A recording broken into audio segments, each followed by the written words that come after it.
to the City Council meeting for June the This 1st, meeting is being 2021. recorded. Okay. You please stand up for Pledge of Allegiance. I pledge allegiance to the flag of the United States of America and to the republic for which it stands, one nation, under God, indivisible, with liberty and justice for all. Remain standing, please. At this time, we will take a moment of silence to allow each member of the City Council and those in attendance to prepare their hearts and minds to appropriately do the business of the city.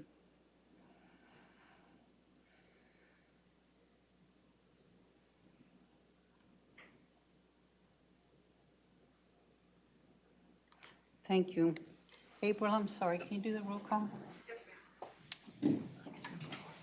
Councilman De La Garza? He is not here tonight. Councilman Bachner? Here. Councilwoman Scott? Here. Councilman Young? He is not joining either. Councilman Lofgren?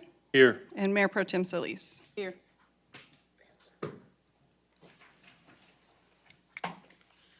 Okay. Sitting in the city chambers remains limited to allow for social distancing, and there still remains many citizens in our high-risk population. For those reasons, we will continue allowing citizen participation through video conferencing. To learn more about the ways you can watch the meeting and participate remotely, we encourage you to visit www.victoriatech.gov/talktocouncil. There are many options for you to participate in our meeting tonight, ranging from watching the TV or speaking and the citizens' comment through Zoom. For those citizens that wish to speak to us in person to the council during citizens' communication or during a public hearing, we ask that you complete a comment card. Sometimes they're yellow and it looks like sometimes they're going to be green, and give it to a staff member. Comment cards are located outside of the door of the council chamber, and you can ask any one of us for a card. I think there's usually somebody handing them out. Mr. Farrell, do we have any announcements this evening? No, ma'am, I do not. Oh, thank you. We will present the Keep Victoria Beautiful Business Beautification Award to New Rodeo Restaurant. Are they going to come up again? Yes, ma'am, we'll invite Christy Euchre from the Keep Victoria Beautiful. Okay. Introduce. Good afternoon, Mayor Pro Tem, council members. We are very excited. We have a huge announcement today. We've been waiting for this for a long time. I'd like to introduce our board chair, Shannon Longoria, and she'll let us in on the good news.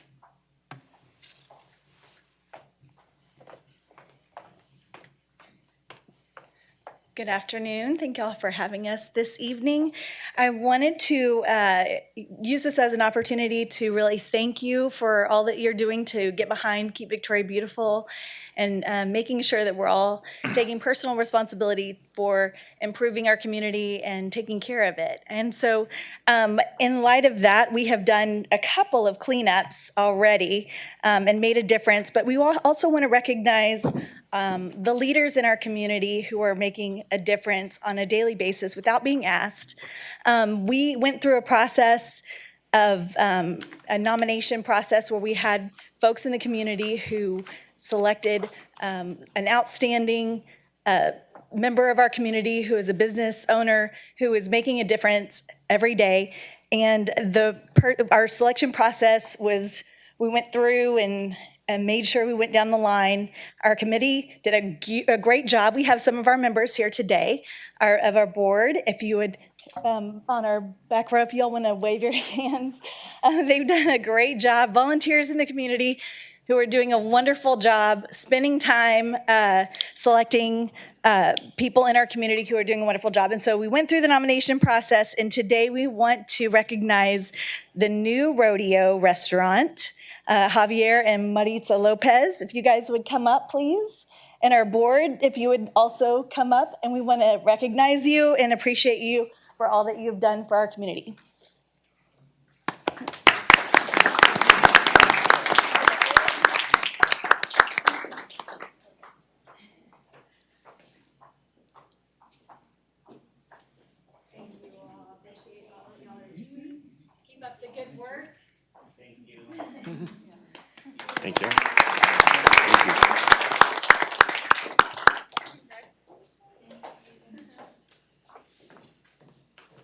If I could just add quickly, you will see our beautification award sign posted outside of their business for the month, and we will be looking for more nominations. We do this monthly. Thank you so much. Thank you, Christie. Mr. Farrell, do we have any public or employee recognitions? No, ma'am, tonight we don't have any specifically other than to say that we're grateful to our Public Works and our Parks folks who have been dealing with flooding and all sorts of water-related issues over the last month or so. So, And all the mosquitoes? yes, ma'am, and all the mosquitoes. Okay. Are there any items not otherwise listed on the agenda for which members of the City Council would like to request specific factual information, a recitation of existing policy, or a placement on a future agenda?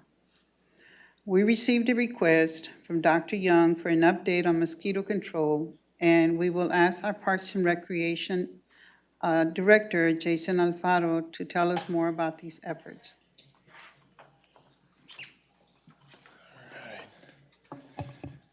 Good evening, Mayor Pro Tem and Council. It's a perfect segue into the mosquito update, wasn't it? Okay, so I have a handful of slides here, and what I really wanted to do is take the time to not only tell you what the City of Victoria is doing regarding our mosquito abatement program, but also just kind of talk to you about the habitat and the lifestyle that are typical of the mosquitoes. So the habitat, they love still stagnant water, basically isolated from any fish or other small predators. To be honest with you, I had to look up what other small predators actually like mosquito larvae, and so it was tadpoles, which was fun. I found it pretty interesting, but nonetheless, they love still stagnant water. Their habitats range from marshes, freshwater, wetlands, tree holes. That's something that we see a lot of. That's very common around here. Ditches, gutters, discarded tires, all those things that'll hold any kind of water. And of course, our adult mosquitoes, they love to hide in the tall grass. And so this, you may see this and go, that sounds very familiar, but this is something that we've been preaching, been putting out to the public and saying, make sure that we have the bushes, the hedges trimmed and the grass cut low, and make sure that we remove the standing water. And part of that is because of the next picture that you see is the life cycle. So what we're trying to do when we tell everybody to remove the water is to really get rid of the potential for the mosquito to lay the eggs. And as you can see in that life cycle, it goes from egg to larvae to pupa to an adult mosquito. So it's just it's 4 cycles really. And so the city, we try to abate those mosquitoes by larvicide and by adulticide, which I'll get into in just a little bit. So the reproduction of mosquitoes, it really varies, but generally a female mosquito can lay about 100 eggs at a time. And it varies. It can go all the way down to 50 and can go all the way up to 500, but typically it's about 100 eggs. The adult males actually feed on nectar. They're not the blood-sucking mosquitoes that you get, you just want to smack whenever they land on you. But the females, they do feed on humans, and they also feed on animals for blood to produce the eggs. That's because of the iron that we have within our blood.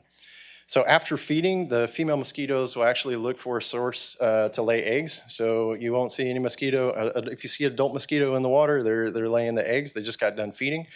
And an actual life cycle of the egg to the adult is about 8 to 10 days. Very quick. And in addition to that, once the mosquito becomes an adult, the breeding can take place within 28 hours after it emerges. So again, they can multiply really quickly. Within 28 hours, that's pretty fast for an adult to emerge and then all of a sudden be able to breed and then lay eggs. So the hunting, it's really, it depends on what kind of mosquitoes that we have, which this mosquito abatement program that we're planning to introduce will help us with. So again, it really depends on the type of mosquito. There's 2 genus that we really look at, the Aedes and the Culex. The Aedes mosquitoes, they tend to be more active during the daytime. Those don't typically tend to go too far from where they're born, if you will. They only go about 200 meters or so from that site.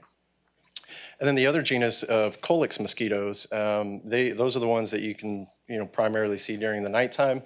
And those little things can go up to about a mile and a half out. So those are the ones that tend to go a little bit further than during the daytime ones.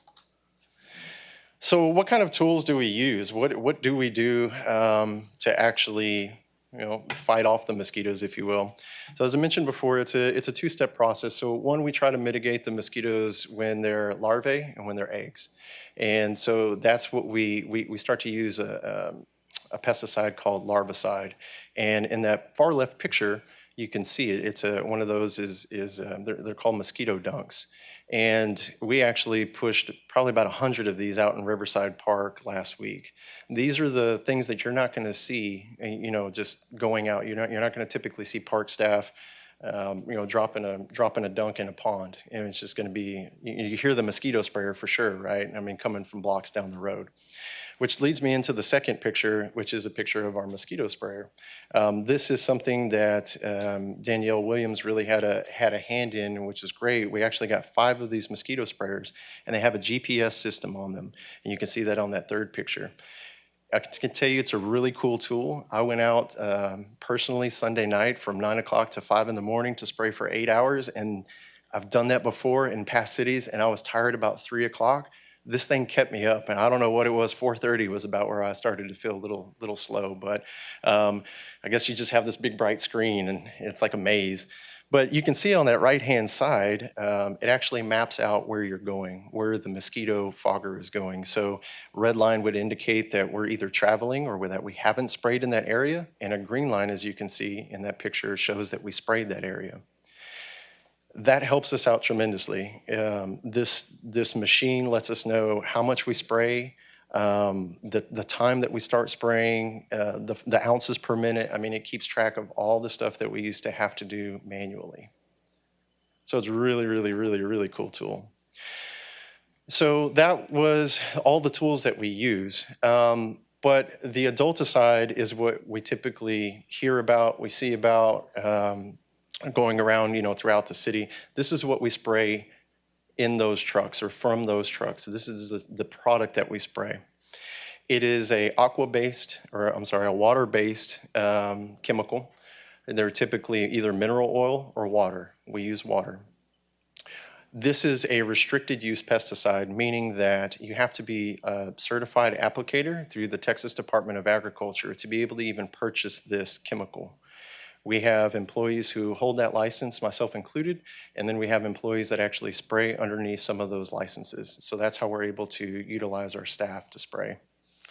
It is a non-selective pesticide, and what I mean by that is the closest comparison I can tell you just right off the bat is Roundup. You spray Roundup on your ground, it's going to kill anything.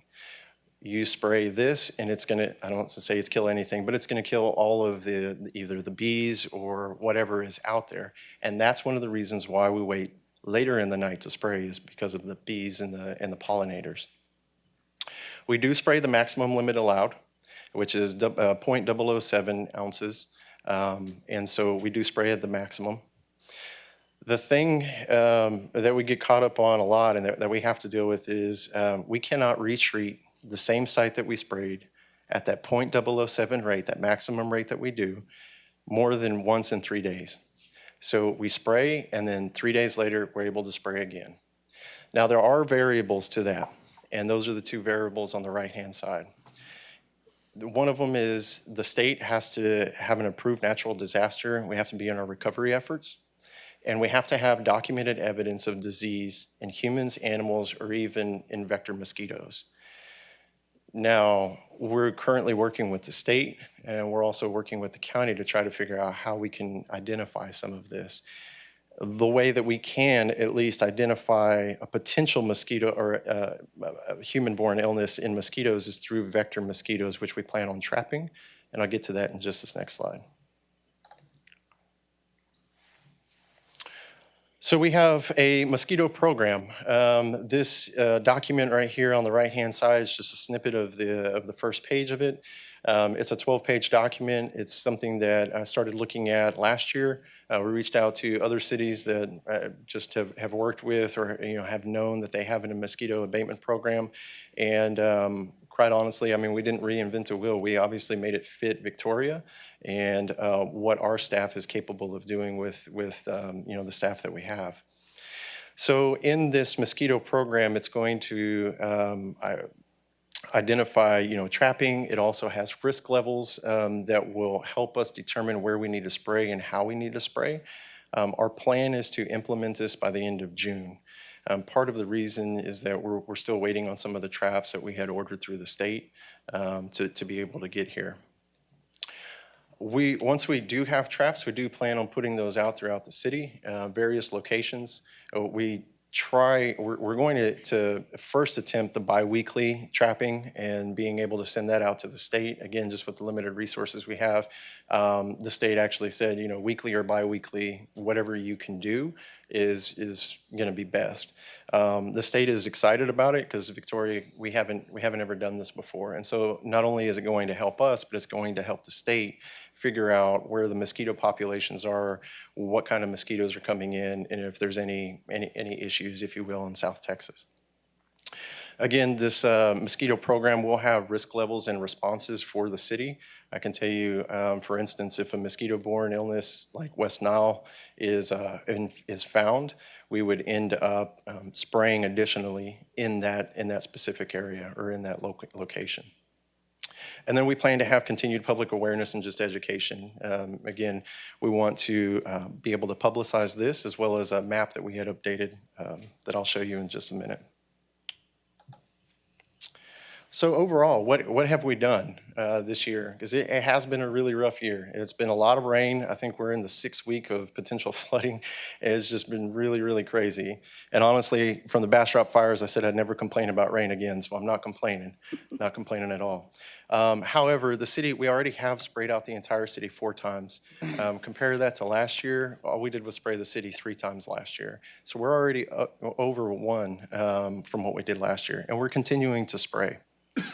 As I mentioned earlier, we have already placed out 100 larvicide tablets in Riverside Park, again, to help with the larvae and the eggs before they even get to the mosquito.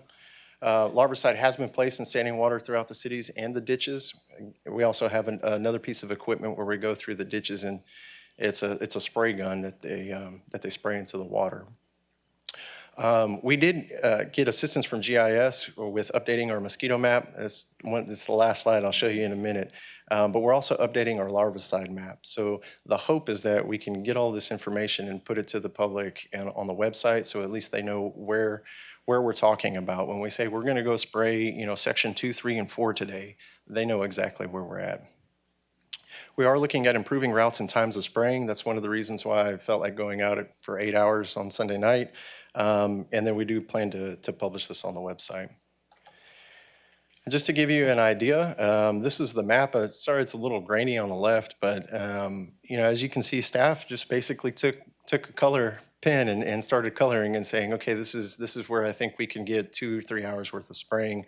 It went from about 7 to 8, maybe 9 zones to roughly 18. 18 zones on that right-hand side. Each zone is going to take roughly 2 hours.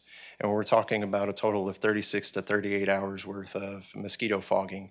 So again, you know, part of the hurdles that we have to overcome is figuring out logistically how we can get 36 hours of spraying done in a 1 to 2 day period. I mean, because that's the ultimate goal.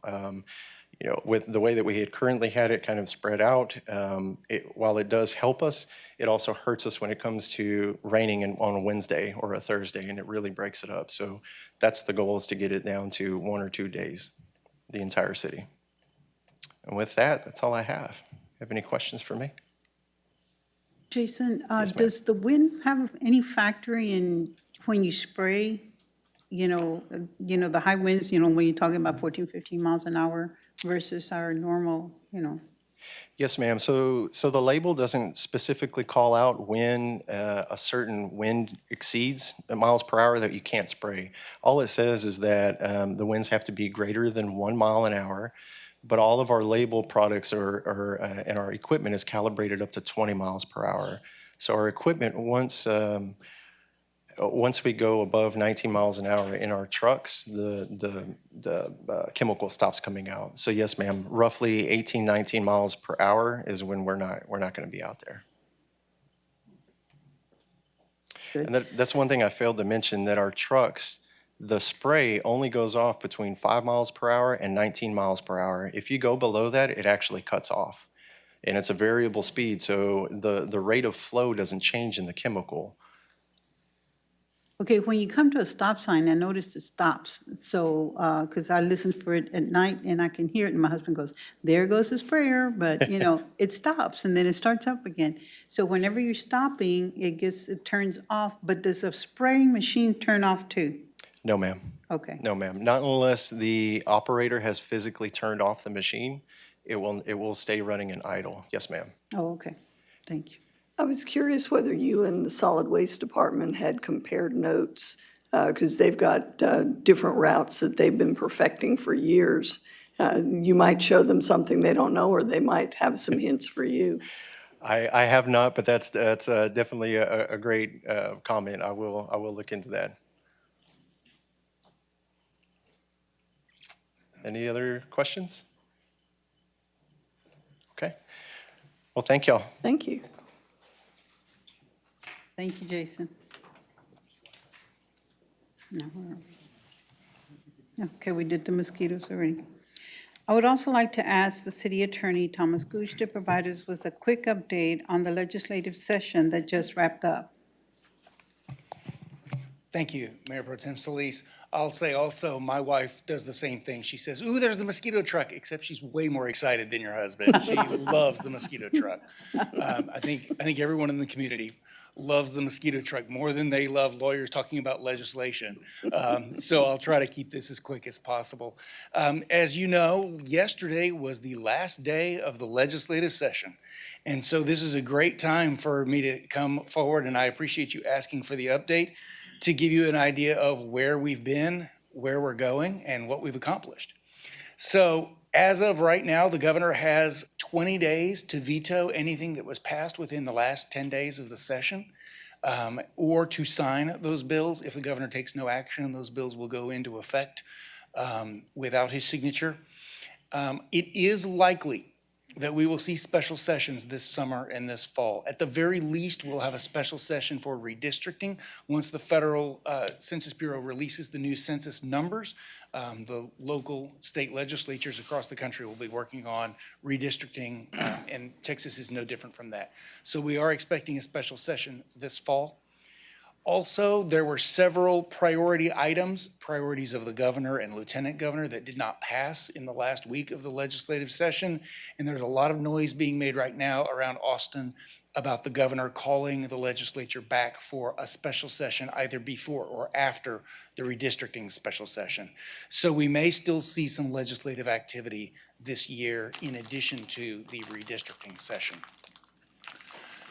You remember from our very first presentation on legislative activity, this was our program in a nutshell, 3 phases, and we are now finished with the yellow bar, the second phase, because the capital session is now over.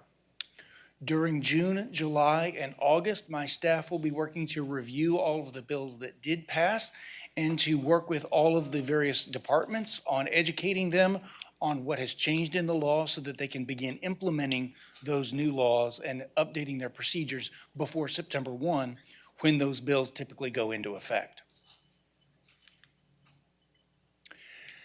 So that kind of begs the question, how did we do this session? This is a real quick summary of all of the bills that were supported or opposed by council through formal resolution. I didn't put bill numbers on here, just concepts, because you'll remember that many of these concepts had more than one bill filed on that concept.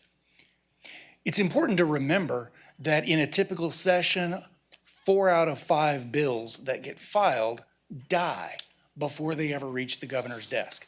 And that is certainly the case with the bills that our council supported or opposed through formal resolutions. If you go through and start crossing off the ones that didn't make it, you'll see it's exactly 4 out of 5 or 8 out of 10 concepts that we were pursuing did not pass.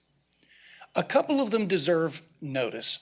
I'd like to draw your attention to the prevailing wage rates bills. That was a special focus of Mayor Raleigh McCoy. And literally, Senate Bill 18 had passed the Senate and was on the floor for debate in the House at midnight when they ran out of time. You know how Texas A&M likes to say, we never lost a game, we just ran out of time? Well, Raleigh, wherever you are, we fought a good fight and we didn't lose. We just ran out of time on prevailing wage rates. They could not pass that because the clock expired. Destination sourcing of sales tax at the bottom of that left-hand column is another bill or set of bills that were supported by council. And you see it also got struck through. None of those bills passed. Neither did, though, the origin sourcing bills at the bottom of the other column. So none of the legislation that was designed to address origin or destination sourcing of sales tax passed the legislature, and that means we are effectively going to be falling back on the comptroller's ruling that will go into effect in October that will apply destination sourcing. That's what we wanted. So even though there's a red line through there, we consider that a win. We actually got what we were seeking out of this session because all of those bills failed. Now, 2 of the bills on this list did pass, and so I want to talk about each of them very briefly. The local incentives for hotel and convention centers was a bill that was brought up by Assistant City Manager Derek Farrell. And I want to compliment him and appreciate him for the work that he did during this session to get this bill across the finish line. He wrote, I don't know how many emails to committee members at the legislatures. He was in constant communication with the Hotel and Lodging Association. He accompanied me to Austin to testify on these bills as they were working their way through the process.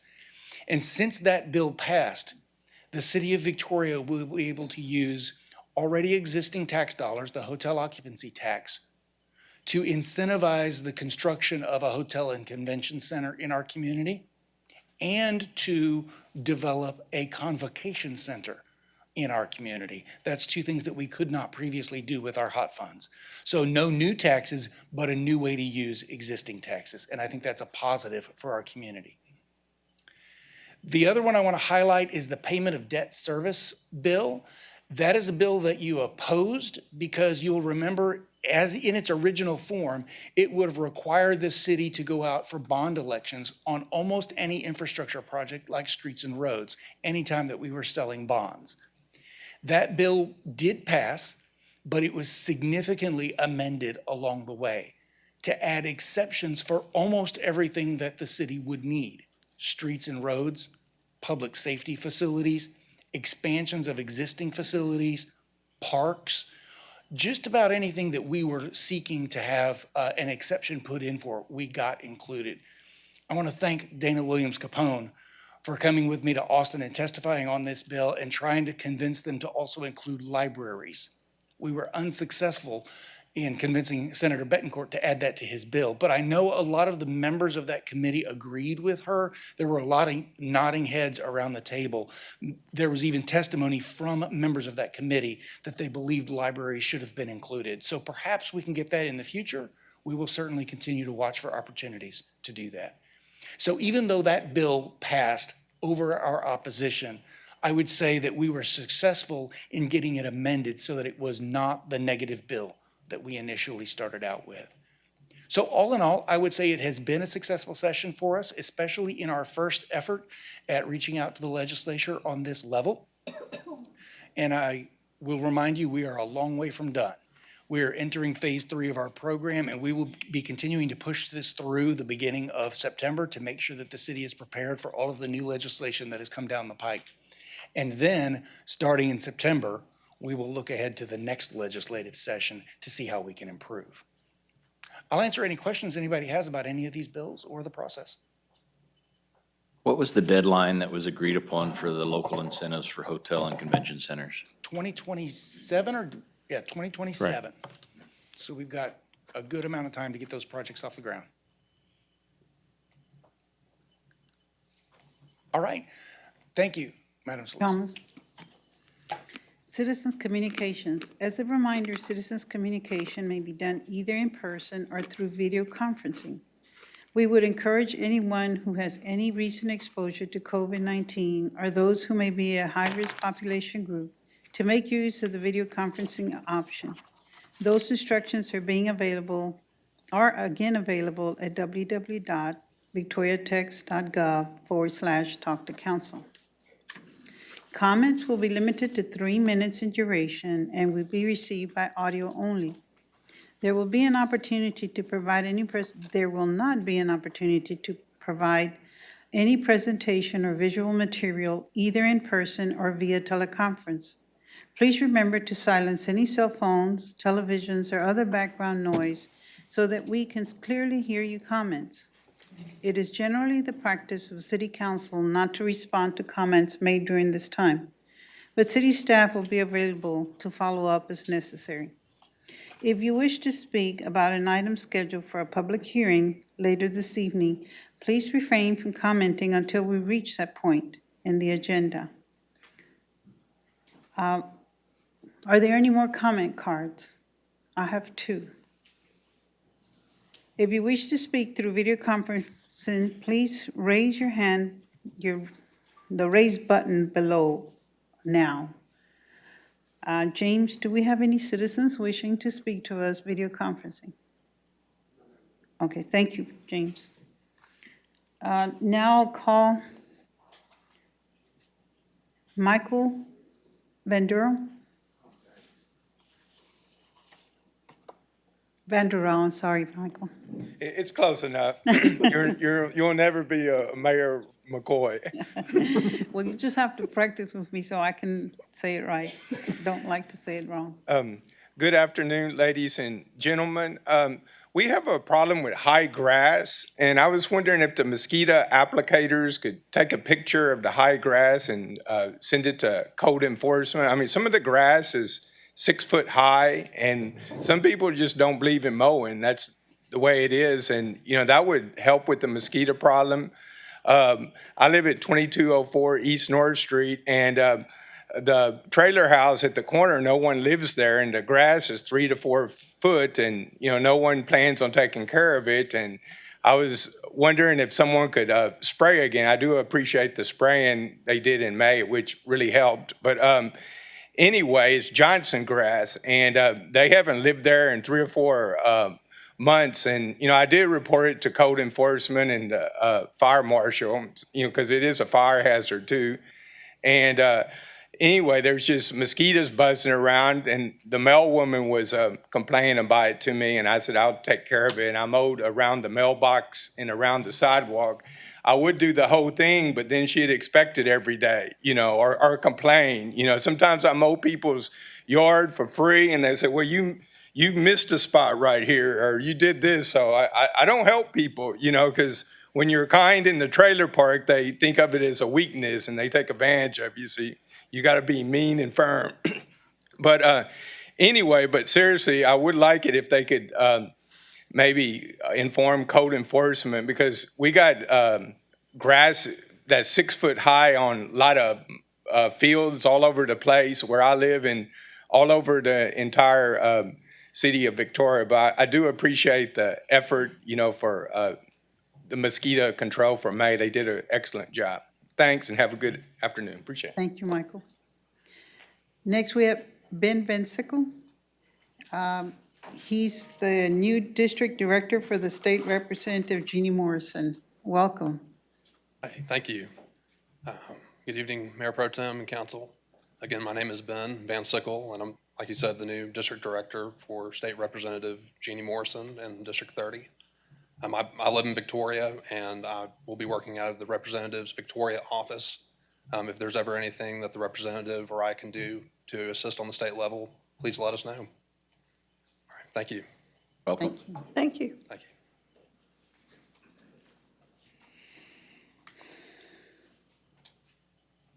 Items for public hearing.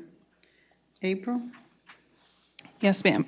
Item C1 is an ordinance amending Chapter 24 of the Victoria City Council to increase the credit card surcharge on utility payments made via an interactive voice response system. Good evening, Mayor Pro Tem and Council. I've got a presentation tonight to go over this amendment that's on the agenda, and I have our Utility Billing Office Manager as well, Michelle Ozuna. who will be able to assist with any questions that y'all may have. So tonight, we're proposing an amendment to Chapter 24 of the City Code regarding the surcharge on credit and debit card transactions made through our utility billing office. So for a little history on this, the ordinance was originally amended in December 2015 to create a credit card surcharge of $3 on all card transactions made to the city through our utility billing office, whether it was made face-to-face or through an alternate payment channel such as over the phone or online.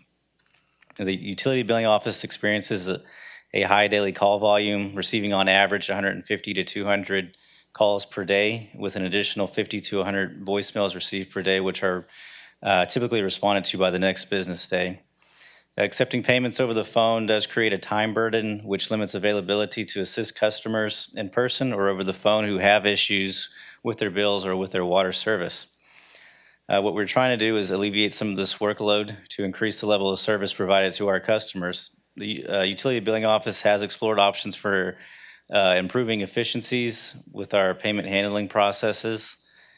So currently we're using Invoice Cloud for online payment processing. And Invoice Cloud also offers a product, an interactive voice response system, which would take payments over the phone for customers who are only wanting to make a payment and do not need to speak with the person. So it's a completely automated system, and we'll go over kind of how that works on the next slide. The system would only accept credit and debit card payments, and if this ordinance is approved, the system would be used exclusively for over-the-phone payments. You'd no longer be able to make an over-the-phone payment to an individual. As a part of this system, a $3.95 fee will be applied to each transaction. This is comprised of a new 95-cent IVR fee, in addition to the $3 surcharge on card transactions. Customers that are making payments through an alternate payment channel, such as in-person or online, will still be charged a $3 fee per transaction.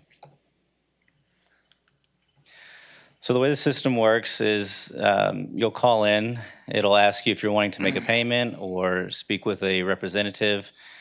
Based on that selection, it'll either transfer you to a UBO personnel or take you to the next step of authentication, which is done by either entering your account number or the invoice number found on the statement. Payment information is then entered, so your credit or debit card information, and you'll have the option to either pay the invoice in full or make a partial payment. You can also store your payment information, so it'll tie it to your account. So for future payments, that's just one step that gets skipped. So it'll streamline that process a little more. And at any point during the call, the customer can choose to be transferred to a UBO personnel member for assistance. If the ordinance is passed, implementation timeline is about 2 weeks, so we would expect to have this go live at the end of this month or the beginning of July. And we'd be happy to answer any questions. I have a question about how people make payments. Like, how many people do it draft from their account? How many people come down and actually make a payment? How many people use a credit card or call online to use a credit card?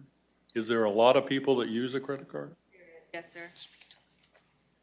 At this time, I just have the numbers. The customers actually call in to make the payments over the phone with their credit or debit card. It's approximately about $1,600 a month. So that's on average about 80 people a day that we're taking payments over the phone.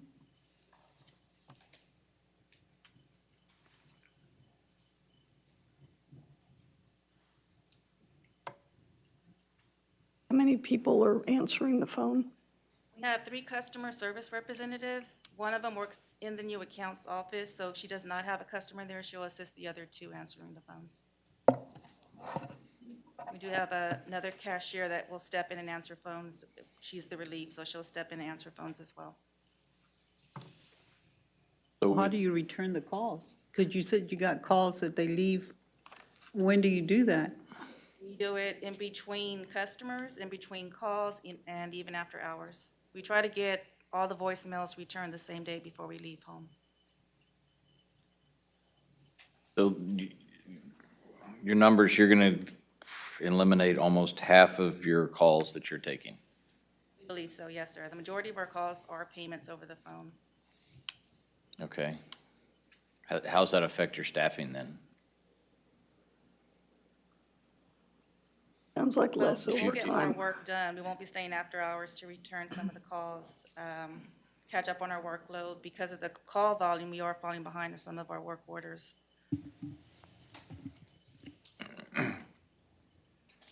Are people invoiced the same time every month? Does everybody in the city invoice the same time every month? No, sir, we have 4 different billing cycles, so it's every Friday. You're welcome. On number 2, under the process payment, you do have ACH bank transfers on there. Yeah, correct. And this was a graphic that was given to us by Invoice Cloud, but we decided that we don't want to have that option available here. We just want to do the credit and debit payments through the IVR system. Why not? Why not? It would eliminate a $3 fee. At this time, the city absorbs the ACH bank fee, the payment. There's a 40-cent charge, and the city absorbs that, so the customer's not paying anything when they're paying with their checking information. If we choose to do the IVR, it would be an additional 95 cents that the city would absorb. So we opt just to do the credit card payment where the customer will pick up that additional 95 cents. So right now, you're being charged 40 cents for all the ACHs. The city is paying for The that. city. Yes, ma'am. Yes, ma'am. And with this, you'd still be able to do ACH via text message? Yes, yes, the text messaging and notifications won't change. Okay. That's my main concern. Yeah, no, that'll stay the same. Council, this is the benefits for having this program. One is that we're implementing a new review of our meter reader system.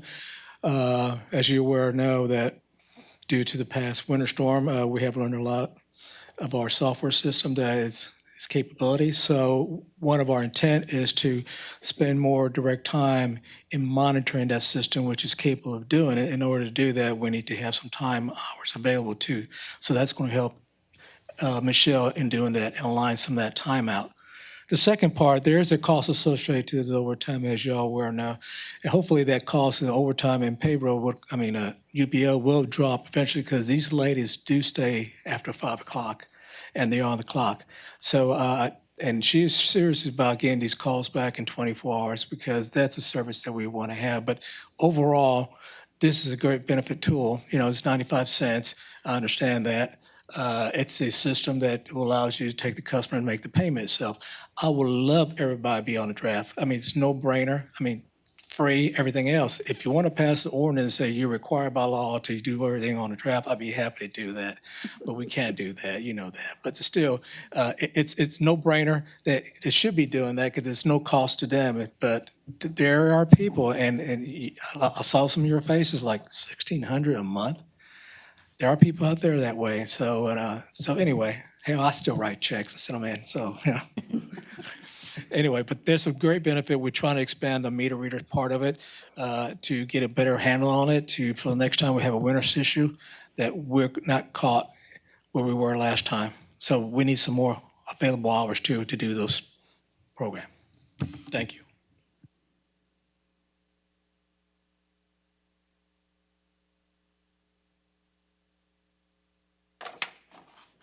At this time, we'll open the public hearing. If you wish to speak on this item, please use the raise your hand feature on the Zoom or submit a comment card to city staff.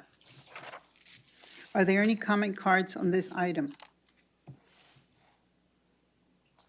Mr. Foote, are there any citizens who have raised their hand to speak? Thank you, sir. Are there any citizens wishing to speak and did not complete a comment card? If there is no further comments, I will close the public hearing. I will ask for a motion and a second on this item. Move we adopt item C1. I second it. We have a motion from Jeff and a second from Mark. Is there any further discussion? I just want to thank y'all for trying to become more efficient in the way that we do things, and Thanks for bringing us something different, too. Yeah, it's good to know that you can come up here and let us know what you need so that we can help you. You know, we weren't aware of, you know, that you were having to work so much to be able to help us. All those in favor? Aye. Any opposed? Motion carries. Consent agenda. I would like to pull item 3 from the consent agenda. Are there any other items that any member of the council would like to discuss separately? I'd like to pull D4.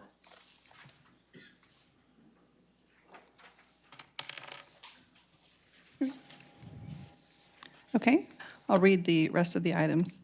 Item D1 is the adoption of the minutes of the special meeting of May 11th and the regular meeting of May 18th, a resolution appointing a member to the Building and Standards Commission.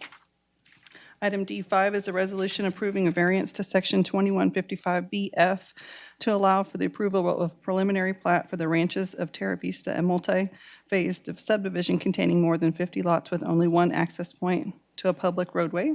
Item D6 is a resolution authorizing the city manager to execute a lease agreement with PNC Equipment Finance in regarding the lease of 20 golf carts and a driving range utility vehicle previously approved through ordinance number 2021-58.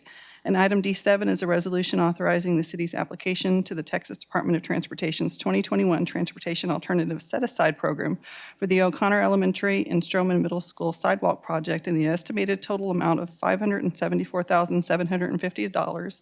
That includes a city match amount of $114,950. And item D8 is a resolution approving a variance to Section 10-115 and Section 13-27 to allow for the installation of a septic system for 6204 US Highway 59 North. I will ask for a motion and a second at this time. I move to adopt. I second it. Okay, we have a motion from Jan and a second from Mark. All those in favor?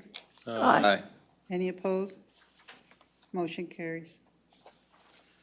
Item D3 is a resolution authorizing the city manager to execute a contract with Tetra Tech Incorporated of Florida for the purpose of debris monitoring in the event of a disaster. Move we adopt item D3. I second.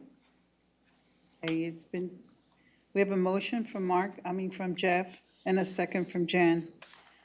We're going to have a presentation now, or are we going to just ask you questions? I can do both. I may be able to head off some of your questions, so we'll go through the presentation real quick. Thank you. So as I think most council members know, and it's probably important for the public to know, that we're required to have a debris management contract, which we currently have with Ashbridge. So they were the ones who are responsible for picking up debris after a hurricane or a major disaster. It could be anything from a flood to an explosion to fires. We're also required to have a monitoring company monitor the contractor as he's picking up this. And these are required by the federal government, FEMA. So if we want to get reimbursement, we have to have these contracts. And so the reason that we do this is, one, it is FEMA required. We bid this out. We had 3 bids come in. Our best overall value was with Tetra Tech, and that's who we've chose to go with. It's important to note that we, and when I say we, the city and the county use the same contractor and the same monitoring company. That's important. One, because it keeps some regularity between us. We're not trying to meet with different people to get different things done. It's the same group. But it also allows us to move trucks back and forth between the city and the county fairly easily. So as we're finishing up, or as the county's finishing up, and we need more trucks in the city, or they need more trucks in the county, we can move some of that around between Mr. McBrayer and I. The quick response, having them for the next 5 years, they're ready to go. They're here before the storm actually hits. They have a representative here talking to me. Usually I start talking with them in Ashbridge when a tropical storm forms well before it even gets in the Gulf. we're already making contact and we're working through plans just in case. Audits. This just came to light this past year. Got a call from Wesley. Some of our invoices were being audited by FEMA from Harvey.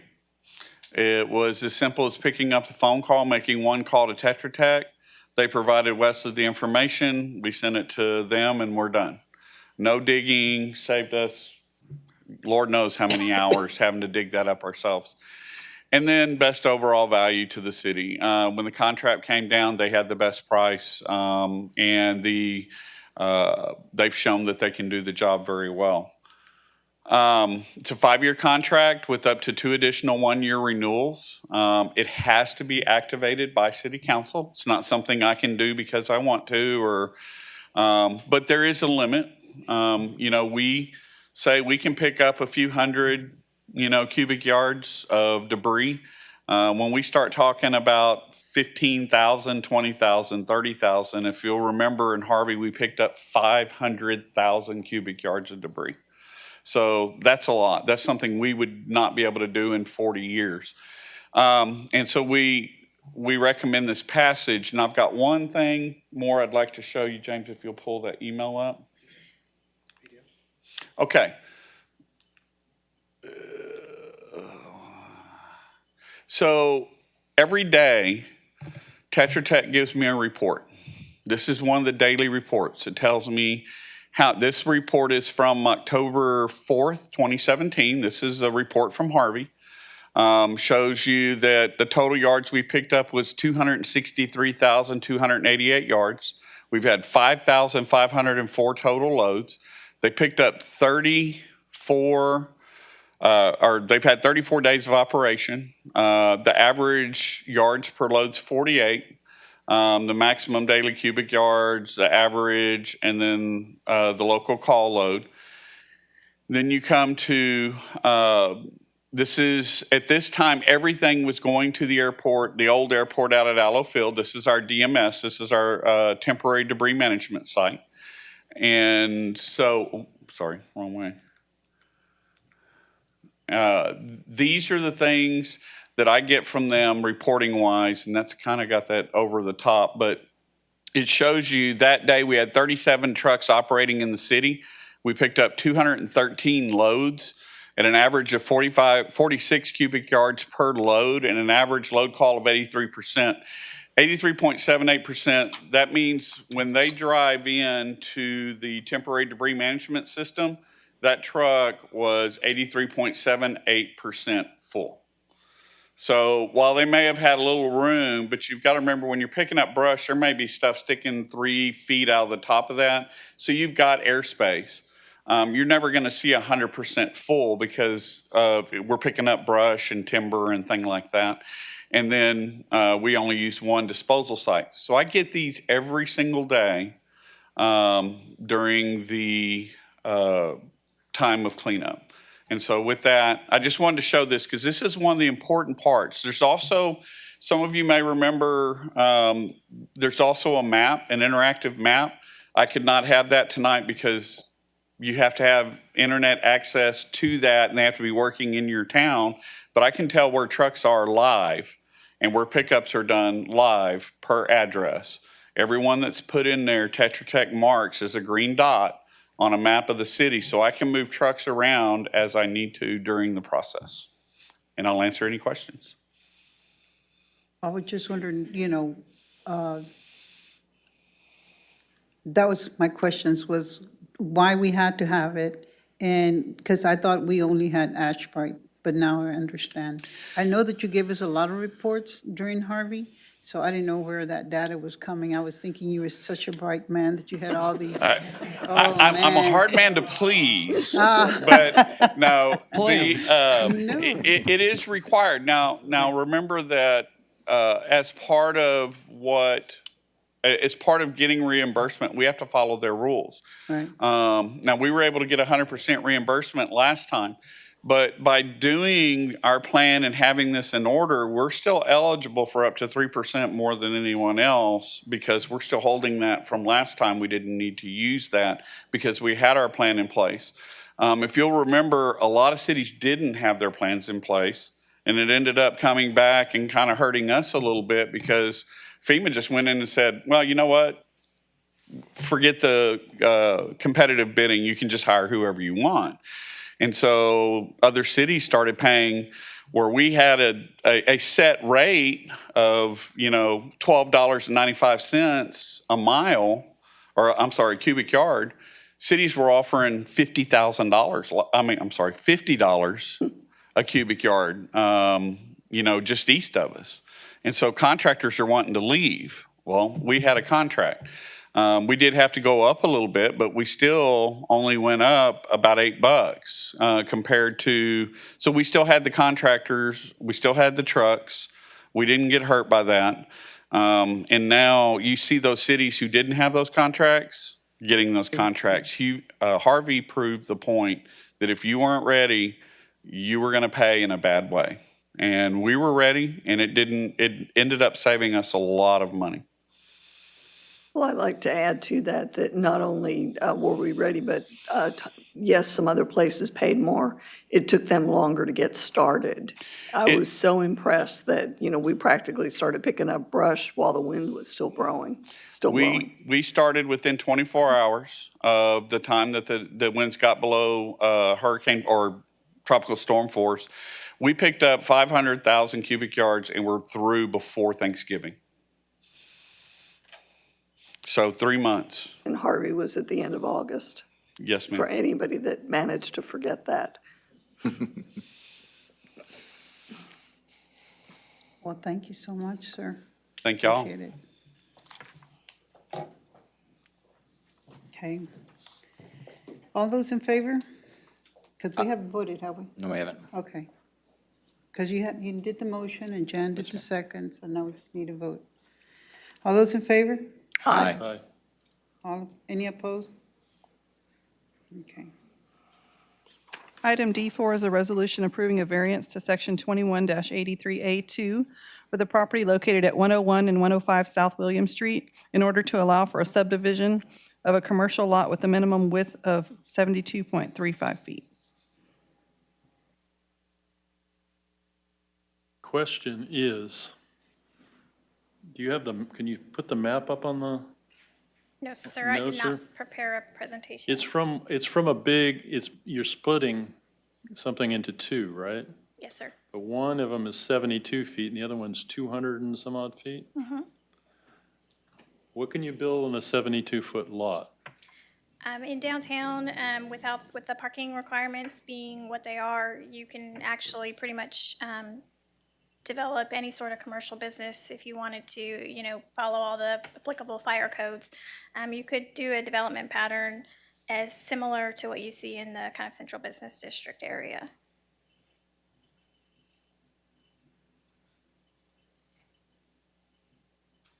Why the small lot and the big lot? I mean, why didn't they divide it in half? I believe that they're planning to sell the remainder, and they looked at their plans and needed 72.35 feet to accomplish their goals and sell the rest of the property. Okay, thank you. Any further discussion? Okay, I need a motion, please. Move we accept item D4. Second it. Okay, we've had a motion from Jeff and a second from Mark. All those in favor? Aye. Any opposed? Aye.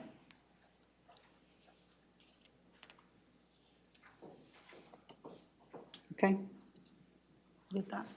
Item E1 is a resolution approving engineering design plans for the CDBG-DR Infrastructure Project, GLO Contract 20-065-055-C165 to install stormwater floodgates in a pump station to reduce the impact of future flooding.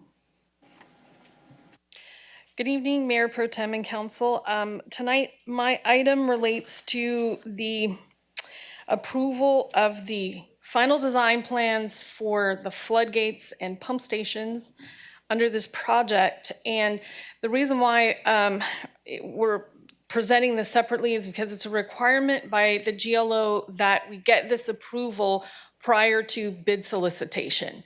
So this will also be included, obviously, with the bid solicitation. Normally, we just skip right to that point, but this is required by the GLO specifically, and we did double check that to make sure that it was required. I have did you have my picture? A picture of where these, thank you, a picture of where the, and these are, I was confirmed this earlier today with our engineer, Matt Glaze, who's with me to answer some questions if you have any, but these are they're replacing the floodgates at these stations, but also adding the pump stations. Did you have any questions about the plans? Since you put this map up here, would you translate it for us? Translate it. Well, the red dots are where the floodgates are going. The target areas have to do with, this was a part of our application. It shows the LMI for CDBG, the low to moderate income areas, and the census tract boundaries that just had to do with like when it says the 73.81% is that LMI percentage in that area.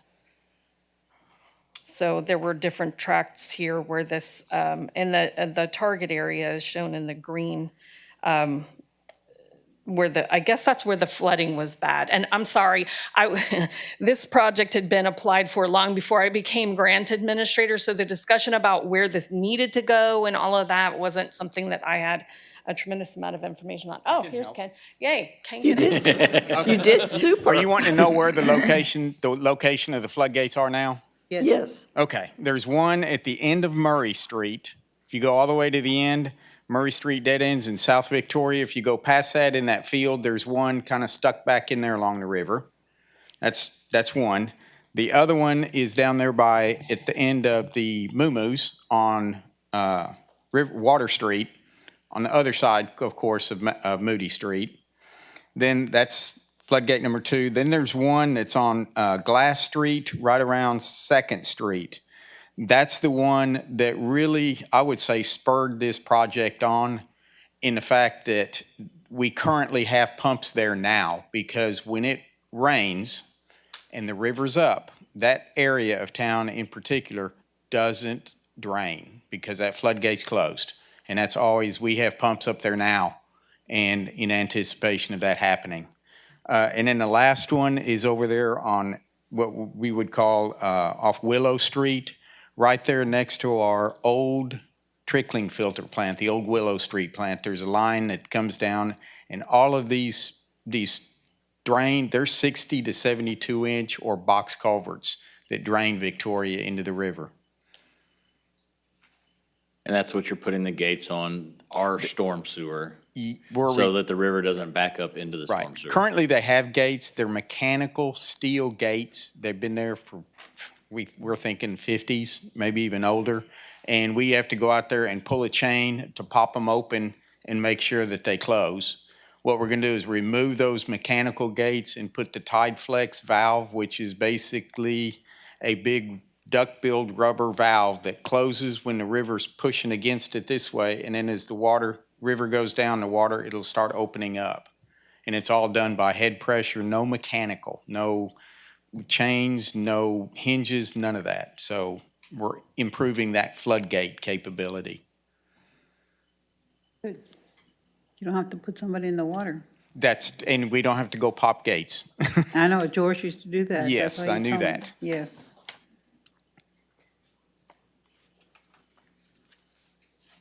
Any other questions about the plans? No, Nope. thank you for the information. I Thank you, because moved- I asked for that map. I move to approve item E1. I second.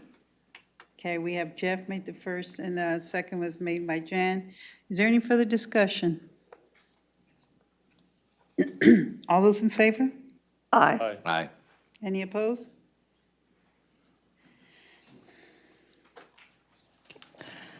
Item E2 is a resolution authorizing the city manager or designee to amend the CDBG-CV Texas Emergency Rental Program, or TERPA contract with Texas Department of Housing and Community Affairs to accept an additional award of $290,000 in TERPA funds for the total grant of $466,363.13 with no matching funds to be required from the city. Good evening. I don't have a PowerPoint presentation, but I do have some just quick facts for council tonight. So if you remember back in December of last year, we did apply for this grant, which granted us about $176,000. $158,000 of that was awarded directly to citizens that needed rental assistance, and then about $17,000 was used for administrative assistance. In that, we assisted 29 households, but before the funding was exhausted, we had an additional 45 applications requesting rental assistance in an average of about $5,000 per household. And so we have found there to be a great need for this rental assistance. We also, if you'll remember, allocated some of our own CDBG-CV funds for rental and mortgage assistance. That was $184,000 that we used out of that CDBG-CV that was granted directly to the city. And we assisted 49 households out of that. So there's a huge need for rental assistance in our community. And so TERAP, or Texas Department of Housing and Community Affairs, asked us if we would be interested in receiving more funds. And we said absolutely. And so we sent a request in for this $290,000. And we are very fortunate that they have granted that to us. So these funds are to help people that have been affected by COVID. They must have an annual income below or at or below the 80% of the area median income.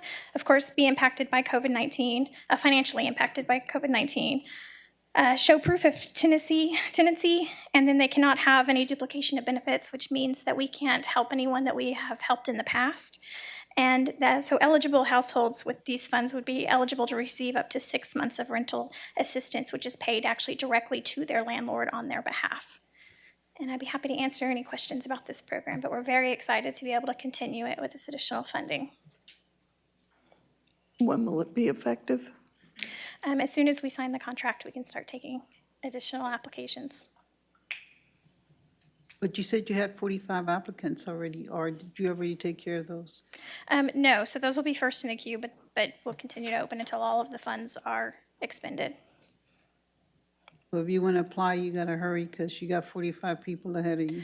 Well, we'll have to also check those against duplication of benefits. So we ran out of funds about March. We'd allocated all of our funds, but there has been a state program through TexasRentRelief.com, and as well as other agencies that have received some rental assistance. And so we will have to double check everyone to make sure that they have not received any assistance from any of those other agencies.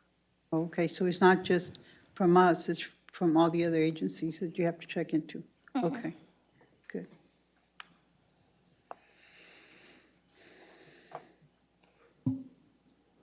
Any more questions? Okay, I ask for a motion and a second on this item. I move we adopt E2. A second. It's been first by Mark and second by Jan. Is there any further discussion?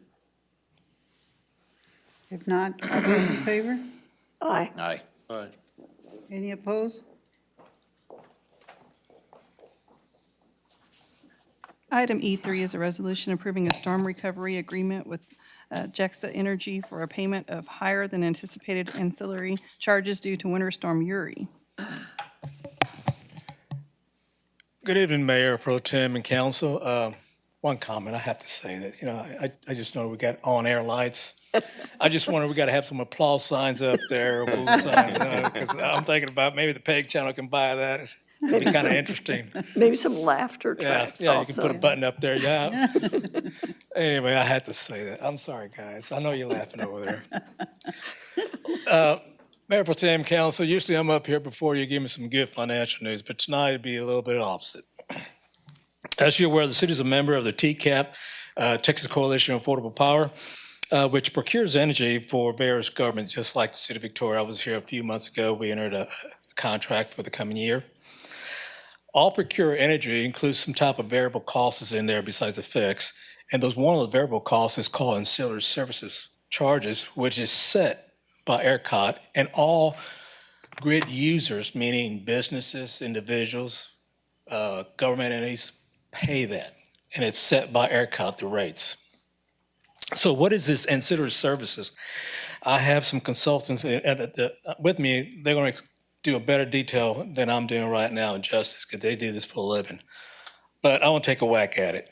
The ancillary services are basically payments to generators, plant producing electricity plants to stand by in order to provide some service to the grid for any necessary needs. For example, this past February, we had that winter storm. You saw some blackouts up and down, all that.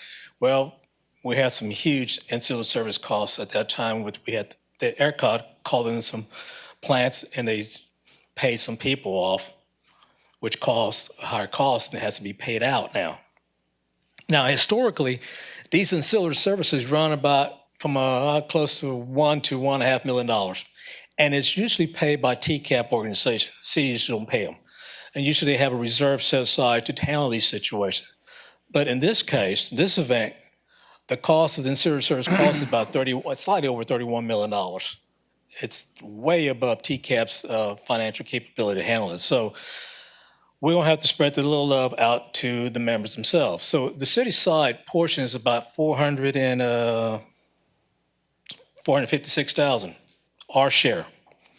There's other cities like McAllen, over $1 million, Sugar Land, over $1 million. So everybody's paying a little bit of this. Now, keep in mind, it's not only governmental entities. Cities, residentials are also going to see this, but through a different format in their rates and everything else. They're going to recover it somehow. But in our case, currently, Tom was talking about some Texas legislation happening right now. Well, there's some talk right now about this particular item up in Austin. And they'll have some other news to tell you about it, but it might play in our favor. So we might see some type of relief. I don't know how much, but we may see some of it. So in doing so and moving forward, my plan of action and recommendation is that right now Gexa, our retail representative who bills us on a monthly basis, we agreed temporarily, I want to go into a contract with them to pay back $1,600 a month over the next year until we get the solution done in Austin. My final goal is to pay this off by end of 22 or in 23. I have set that already in place. It's in the reserves and utility operating fund, so it's handling it. But I want to see how the Austin thing comes out. But with me tonight, who they're going to do an excellent job and explain more than I did here, is Margaret Summer-Eve. She's our TCAP CEO. And Bill Stern he's an energy consultant for TCAP too. And I asked him to come down here, not only to kind of help me with this presentation, but to explain how this whole thing dynamics work, and maybe you can have a better logistics on how this thing came about. Okay? With that, I'll give it to Margaret. Sure. Thank you. And I think here's your handle. Thank you. So we had applause sign. You'll be applauding right now. Thank you. Mayor Pro Tem Council, Gilbert did a great job, but I will go over a few more of the details, maybe answer some questions. Again, my name is Margaret Summer-Eve, and I'll get started on this. So what is on a typical electric bill?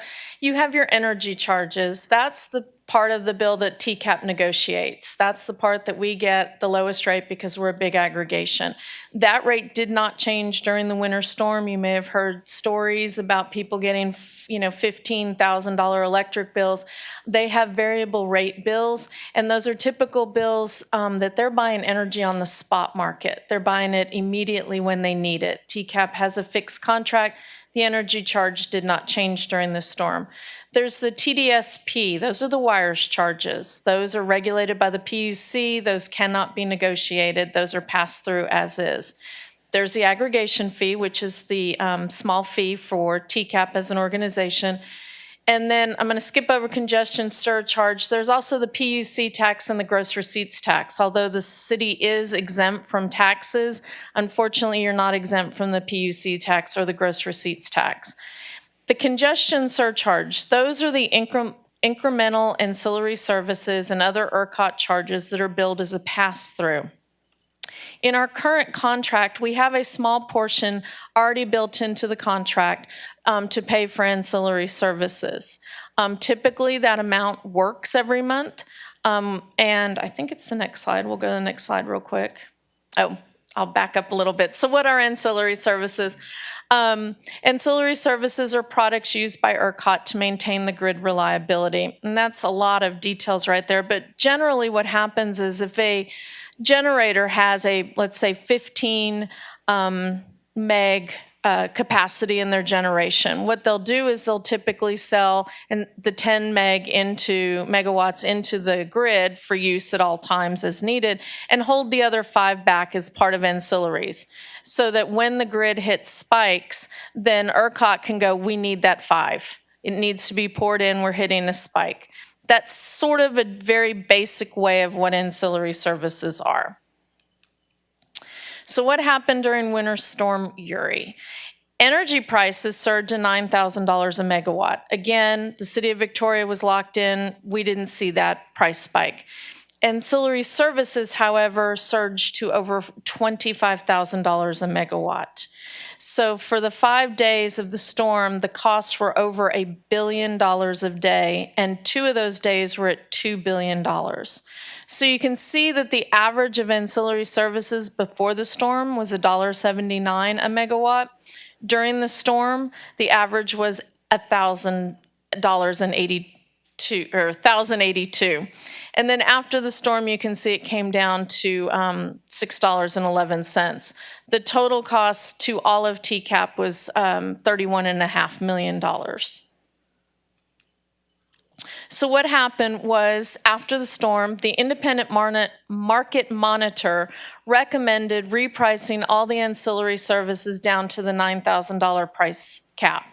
Everyone thought ancillary services were capped at $9,000, but during the winter storm, we found they weren't, and they went up to $25,000. The lieutenant governor called for the implementation of repricing those back down to $9,000. The Texas Senate passed a bill for recommendation, but the House would not take the Senate bill up. There was a bill that was passed. In this session, it was House Bill 4492. It includes ancillary services as part of the securitization of paying these back, which would allow that government bonds would be used to help cover these costs, and we would have a longer period of time to pay them back. We're waiting to see, during the legislative session, the governor remained silent, and the PUC chairman refused to reprice the ancillary services during the session. But again, 4492 passed. Now we're waiting to see that the governor signs it. Again, like I said, the current contract has a small fee in there for ancillary services. Every quarter, Gexa trues those up. If the organization paid too much, the refunds go back to TCAP. If we didn't pay enough, then TCAP is billed for that. The city of Victoria has received $157,000 in refunds. What happens after about 2 years, the board of directors determines that there's not a need for any money we have in the account for 2 years prior, and they give those refunds back. We haven't been given refunds back because since 2018, we've paid about $4.4 million on behalf of the membership. So those quarterly invoices did not flow back to the members since 2018. However, we don't have $32 million sitting in that fund, so that is why they went back to our members. Ancillary services are going to affect the entire retail market in some form.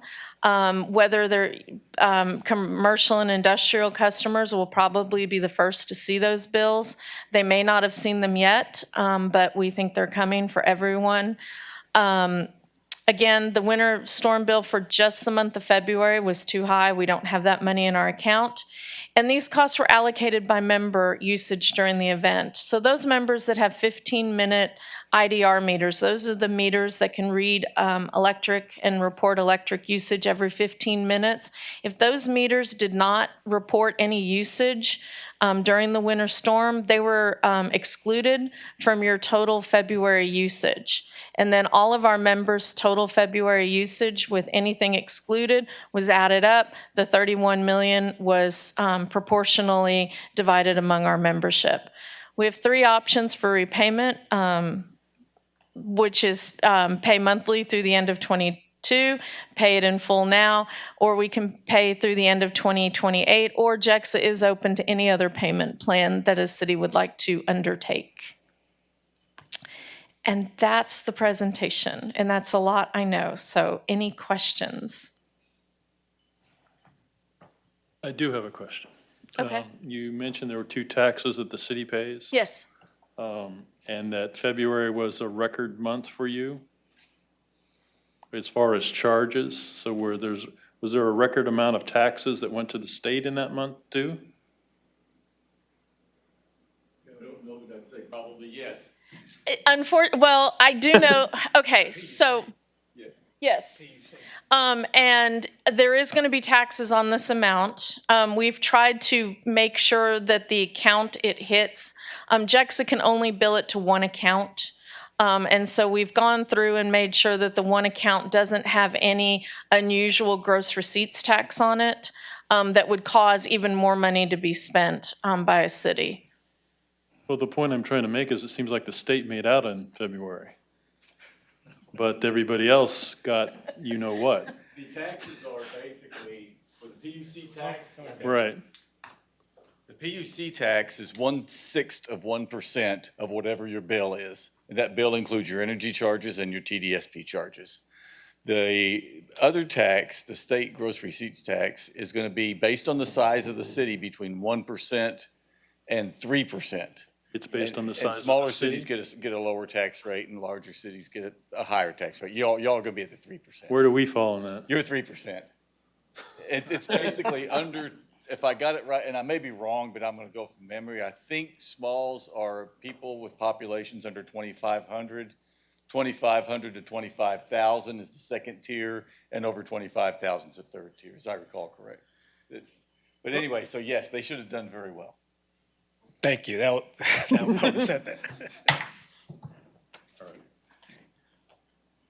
Any other questions, Council, Mayor Pro Tem?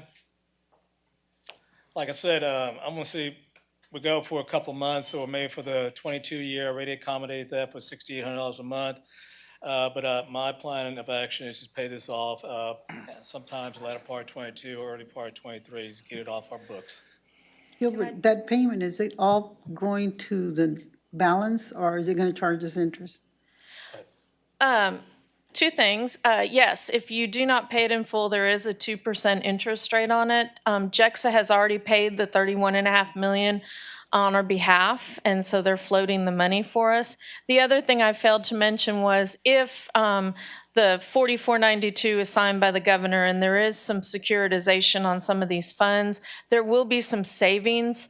Any savings that is seen, anything that has changed with these ancillary prices for the winter storm, if there's any type of refunds, those will flow back to the city.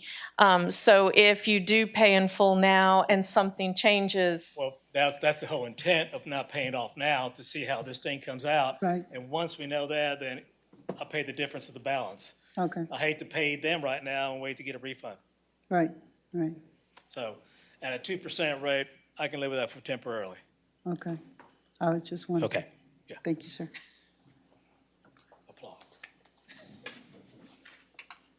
I will ask for a motion in a second. I move we approve item E3. I second it. Don't want to. I feel the same. Do we have any choice? No. Okay. Jeff has made a motion and Mark has seconded. Is there any further discussion? Yeah, I'd like to say that the state needs to step up to the plate. They're the ones that messed this up, and they need to step up to the plate. I don't even like voting for this, but We gotta pay our bills. I have to say, on the other side, though, it sounds like it could have been a lot worse for us not having made the plans ahead of time and being involved in the, I don't know if it's an organization or a group or what it is that we're in, but that certainly helped. It did. Great for thinking. All those in favor? Aye. Aye. All those opposed? Motion carries. Thank you. Now we have the city manager's report. Well, Mayor Pro Tem and Council, we'll ask Director of Development Services Julie Fulgham to talk through the CDBG 2021 Annual Action Plan. Good evening. So this is my first of 2 reports tonight. It is CDBG time again. Seems like I was just doing this last year. So we are in our plan development for our plan year 2021, which is actually the city's fiscal year 2022. That's always confusing. But for our 2021 plan year, we are receiving an entitlement grant of $627,688. We will be using we're proposing to use 20% of that for administration, $125,000 to affordable housing programs, $67,851 to neighborhood programs, which is specifically demolition, and then $215,800 for public facilities and $93,500 to public service agencies, which balances out us budgeting all of the funds that we are receiving. So just as a reminder, HUD did publish new income limits that go into effect today based off of the census data. The full census data hasn't been published, but I guess HUD had preferential treatment and having access to that and was able to publish their income limits off of that data. So CDBG funds have to help everybody at 80% or below these income limits. So our 2021 public facility recommended funding is for the Boys and Girls Club exterior trim paint, a total of $15,800. A Gulf Bends Clinic renovation, which is mental health services for $100,000, and then Perpetual Help Home to a daycare, proposed daycare that they are wanting to put at 401 South Depot for the rehab of that structure at $100,000. Our 2021 Public Service Agency recommendations, and remember this funding is capped at 15%, is to Boys and Girls Club Power Hour Summer Camp, recommending $10,000. Community Action Committee of Victoria, their Senior Services Care Program, which is a new program to help seniors with all of the applications and available funding out there for assistance at $10,000. CAC Meals on Wheels program at $7,500. Golden Crescent Food Bank, which is their kids' weekend meals program, the backpack program, at $15,000.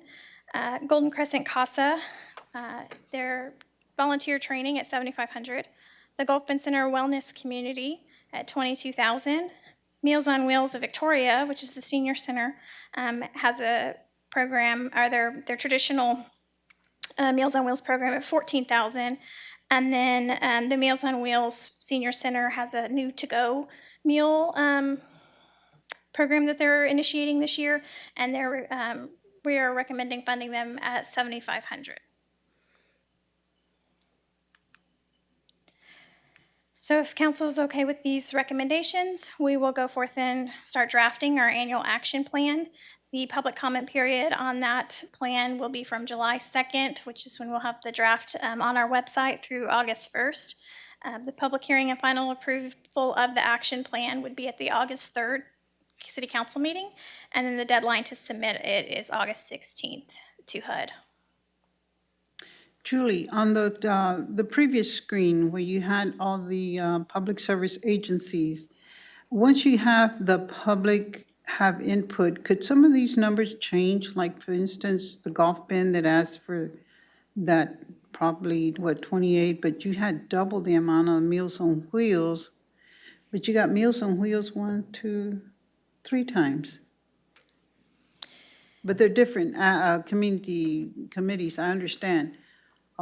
but could those be combined so that way, well, I guess you got $29,000 going to the Meals and Wheels in different departments? Yes, so I mean, a public comment, you know, we could, depending on what it is, we could take it in consideration and change our recommendations. Or we can change our recommendations based off council's input, but this is what staff is recommending based off of our 5-year plan and the needs that we see. The total amount is slightly more than last year? Yes. And we do expect our entitlement funding to go down once the 2020 numbers are completely published.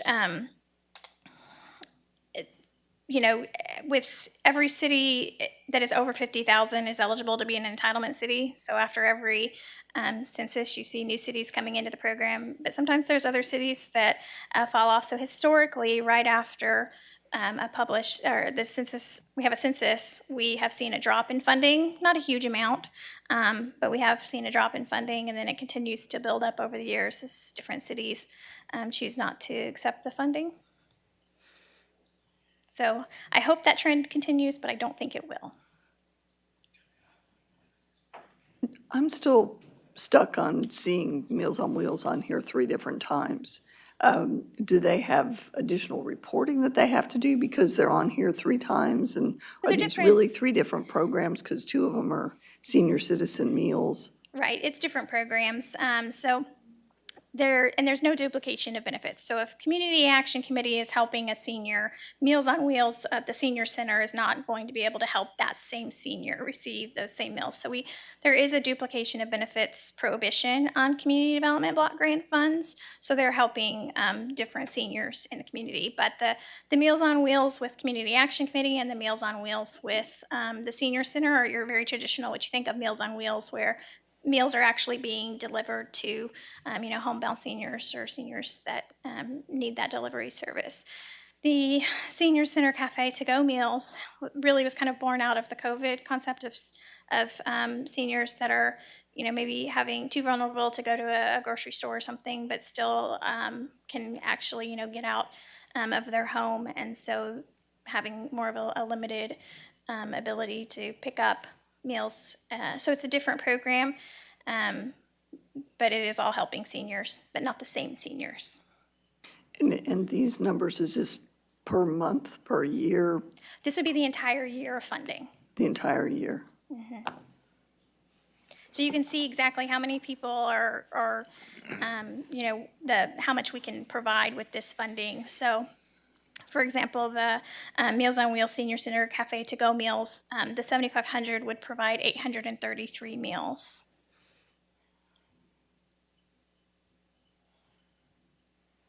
Total for the year? Yeah, for that $7,500. And then, of course, the Power Hour Summer Camp, that would provide scholarships for up to 30 children.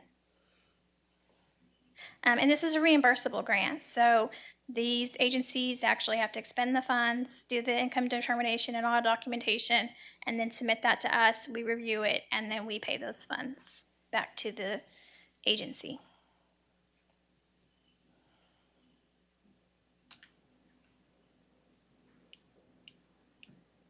So we have no action plan, we don't vote on anything, we just wanted to hear what you had to say. Yeah, just input if you'd like any changes to these recommendations. This is actually sort of an easy year to allocate all these funds. Normally, our requested funding is way more than what we can grant, but because of all of the you know, COVID response money out there, there was kind of a less need for these CDBG entitlement funds, but that won't last. The other categories, is that going to be filled once you have the input from the public? Go back to the first one. Yes, so I actually forgot to mention, or I didn't really expand on the affordable housing, which is our roof and rehabilitation program. So if you remember last year, we allocated $50,000 for roofs. We haven't been able to get that program off the ground yet due to all of the CDBG-CV and other grant funds that we've been working on.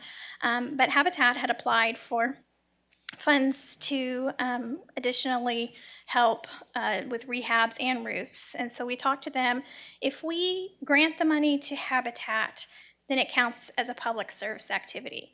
But if we enter into a memorandum of understanding with Habitat and do a partnership where they will actually perform the environmentals, do the income determination, and take a lot of that load off of us, but we actually do the contracting, then it counts as an affordable housing initiative and isn't as subject to that 15% cap. And so 125,000 of that, along with the 50,000 that we granted last year, for a total 175,000 is going to be going to this roof and rehabilitation program. We have to develop that program still. We have to bring that memorandum of understanding with Habitat to council for approval later on. But conceptually, we are requesting the 125,000 for that roof and rehabilitation program. So rehab items are things like tub to shower conversions for the elderly, winterization, roofs, wheelchair, our handicap accessibility improvements to homes. And so that is our affordable housing category. Neighborhood programs, which is demolition, and that's $67,851, and that's exactly what it sounds like, is demolition. And then I went over to this public facilities, which is the exterior trim paint for Boys and Girls Club, the Gulf Bend Clinic renovation, and then the Perpetual Help Home Daycare Rehab. Okay, that's to help with the daycare on Yes, ma'am. Depot that we've talked about.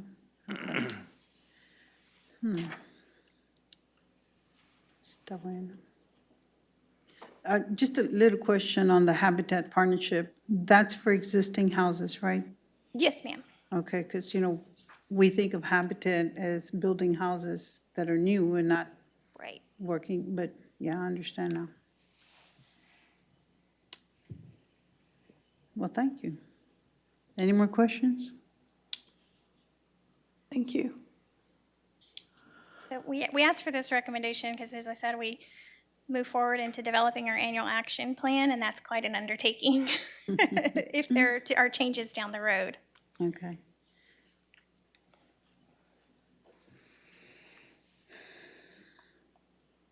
So next, Julie will give her annual report. So I'll be covering both fiscal year 20 activity as well as fiscal year 21 activities year to date, since we are down to the last quarter of fiscal year 21. So here's our mission statement, which can be summed up to provide sound professional advice and technical expertise to apply codes fairly and consistently. We have a duty to enforce city codes to ensure a safe and healthy environment with a common sense approach and facilitative attitude. This is our organization. We have our organizational chart. We have 26 full-time staff members across 4 divisions, which is Planning, Development Center, Code Enforcement, and GIS. We also have 1 part-time temporary employee helping us with the TERAP and CDBG-CV grants. This is a snapshot of our annual department budget. The budget is divided into 5 fund centers, which is Development Services Administration, Planning, Code Enforcement, Development Center, and GIS. In addition to that, we have the 2 federal grants, which accounts for approximately 35 to 40% of our total budget. So the first division is Planning Services, which is our smallest division. However, it has the broadest number of responsibilities. In Planning Services, we handle the long-range planning, as well as current or development planning, and manage the 2 federal grants. In 2020, the major project was the Complete Count Committee to help ensure Victoria received an accurate census count. And in 2021, the major project has been the Thoroughfare Master Plan. And then crossing both fiscal years is the Comprehensive Plan Action Agenda. The pandemic disrupted the census efforts across the nation significantly, not only in Victoria, and our outreach efforts were curtailed after events were canceled, unfortunately. Other work in planning services was able to be easily accomplished during the pandemic with remote work.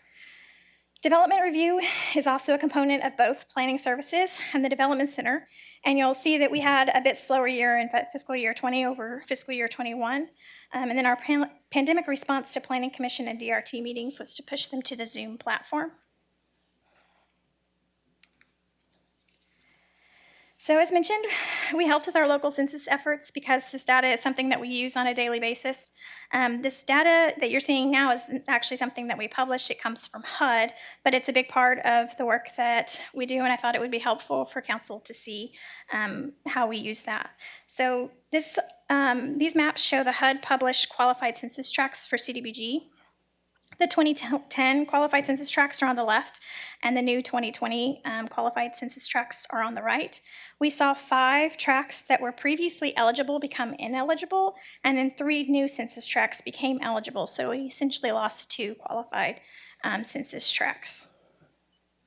And I know the percentages are really small, but you can see if you take the largest census tract there at the bottom of the screen, the 2010 shows that there was a poverty rate of 93%. And then on the 2020, you'll see a poverty rate of about 72%. And so it's really interesting to see how things have flipped over the 10 years in our community. We've seen fluctuations where you've had, a lot of wealth be built in a census tract, and then the opposite in some of the other tracts. We also handle annexation and planning services. And in 2010, we annexed the Texan. And then in 2021, we will probably be receiving an annexation request the next month or so for some Lake Forest annexations. So here's an overview of our development review team statistics. As you can see, our current fiscal year is much more active than our last fiscal year. Our pandemic response to this was primarily Zoom meetings, but we also enacted electronic reviews when we could and set up a drop box at the utility billing drive-through for any plans on paper that couldn't be submitted electronically. We also had most of our staff working remotely with a skeleton staff that were socially distanced or isolated to their offices at the beginning of the pandemic. Our inspectors transitioned to working 100% in the field by utilizing our mobile InterGov app on their iPads, and then we also limited the number of customers in our office at one time, and shield guards were erected. And we're pretty much back to normal now.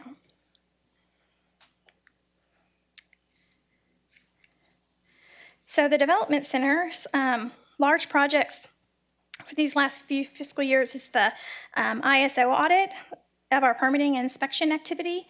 As a result, we focused on certifications for staff and the building code updates. In the past ISO audits, we received a lot of points for having an engineer on staff, and with John Johnston's departure, we lost a lot of ground, so you'll see that we've been really focusing on certifications, and we had a lot being gained with Laramie Gilden receiving the plan reviewer. Dora Gomez received the permit technician certification, which only 3,000 our certified permit holders there are nationwide. Corey Mullins he's our newest inspector, and so he received a lot of new certifications, mainly related to plumbing, to try and also get his state plumbing inspector license.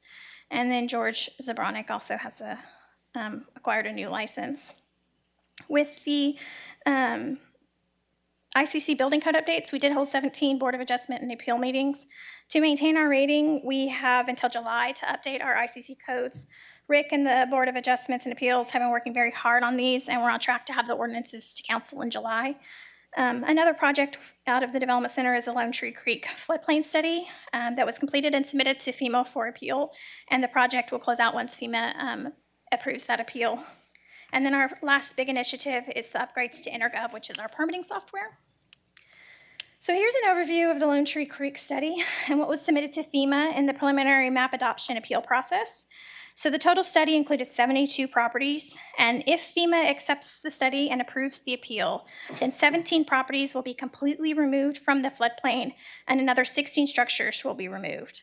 So a total of 33 properties will be positively impacted if FEMA accepts our appeal. And then 39 properties were not affected at all by the study.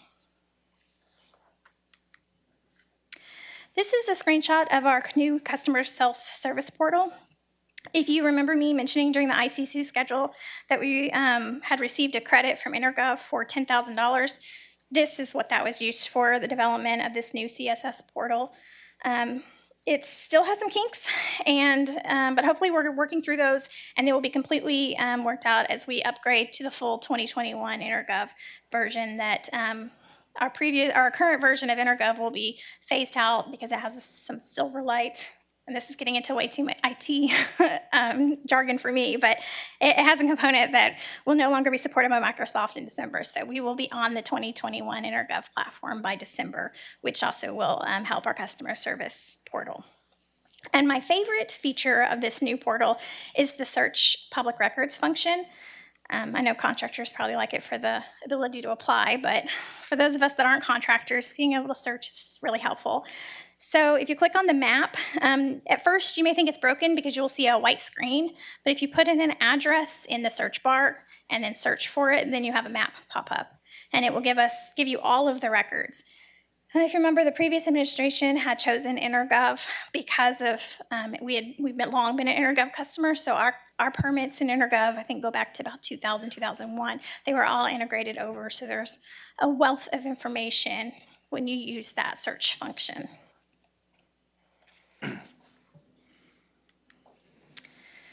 So next is our permit activity. As you can see, our inspections were high last year and continue to remain high this year. Last year, that could be attributed to some large multifamily renovation projects, but this year it's just an overall increased permit activity. You'll see that the value is very high in 2018, and that was really associated with Harvey recovery. In 2019, the value is also high because that was the last year that we included residential building values, and then we also had a lot of those large multifamily renovation permits pulled in fiscal year 2019, but the inspections actually happened in fiscal year 20. A lot of multifamily permits really deal with a lot of heavy inspections. And I'll highlight what those multifamily projects were on a later slide. So these inspection numbers are something that we are tracking. If we see this trend continue through fiscal year 22 and beyond, we will need to be talking about adding another inspector to maintain our ISO rating by fiscal year 2024. So we have some time for that.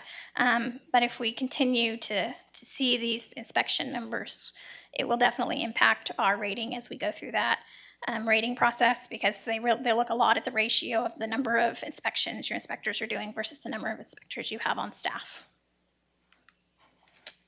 So this is just our permit activity in a pretty bar graph. As you can see too, our current years look lower, and that a lot of that is, it's gonna kind of even out once we have all of the values that are including the residential values kind of past that. So 2018 and 19 had those residential permit values, but 2019 and 20 does not. We stopped taking residential permit values on October 9th, 2020. So here are some inspection activity highlights. We transitioned to the remote inspections, and we also had many multifamily housing renovation projects that were part of Harvey recovery, and that included Carriage Park, Mosswood, Tremont, Fox Run, and Silver Mine. Some major permits in 2020 was the Texan Medical Office Building, Citizens ER, and DeVita Dialysis. And then ongoing current major permits are Enchanted Gardens, Del Norte, Dairy Treat, Midcoast Expansion, Food Bank Expansion, Tidal Waves, and South Texas Children's Home Ministries and Take 5 Oil Change.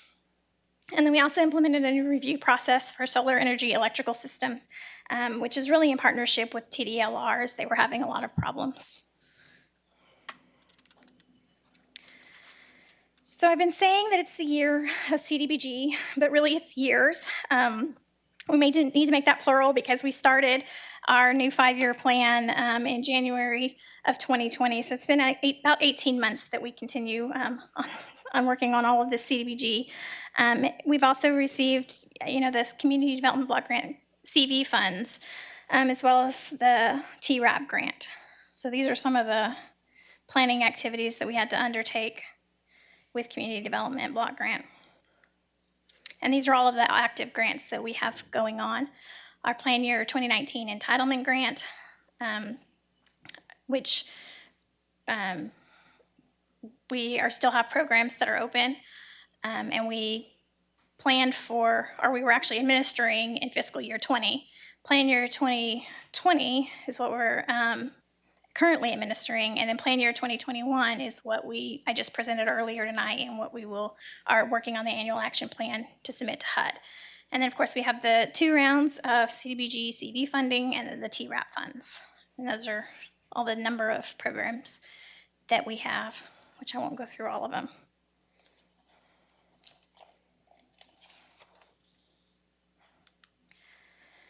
So our other federal grant is our Metropolitan Planning Organization. In fiscal year 20, our major project was the Metropolitan Transportation Plan, which is a 5-year plan for the MPO. It is most comparable to the city's CIP plan, where we actually allocate all of the Category 2 funding. In addition to the MTP, we completed all the statutorily required planning documents, which you see up here is, UPWP, TIP, ALP. They like to speak in acronyms, the federal government. And then this year, the large MPO project was the Thoroughfare Master Plan, which I have a separate slide on. So it's nearing completion, and a copy of the first draft was provided to council and is on the city's website.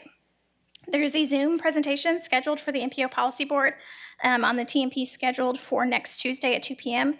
The agenda for that will be posted with the Zoom link by the end of the week. And then over the next 2 weeks, ATG, our consultant, will work on formatting and incorporating any edits, after which we will be asking council to adopt the plan at the June 15th meeting. So far I've covered Development Center and Planning Divisions, which included the federal grants, and the next division is Code Enforcement. In the last quarter of fiscal year 20, we were actually down 2 officers. This was during the summer of 2020. Our pandemic response included remaining officers to work 100% remotely, but we also suspended in-person notifications, and all of our notifications went to door hangers or mail. Since Hurricane Harvey, the focus in code enforcement is to work on substandard structures. So we implemented a really big change with the beginning of this fiscal year. The substandard structures and large junk or debris cases on properties with repeat offenders are much more involved than environmental nuisance cases. And therefore, they weren't always receiving the attention because of how much repeat inspections they required. And then, so the volume of nuisance cases would always pull officers off onto these more involved cases. So we weren't working through as many of the really problem properties. So at the beginning of this fiscal year, we dedicated 2 of our senior officers to only work substandard buildings, property maintenance, and mini court cases to give equal attention to all types of the violations. Also, in an attempt to change behaviors a little bit better.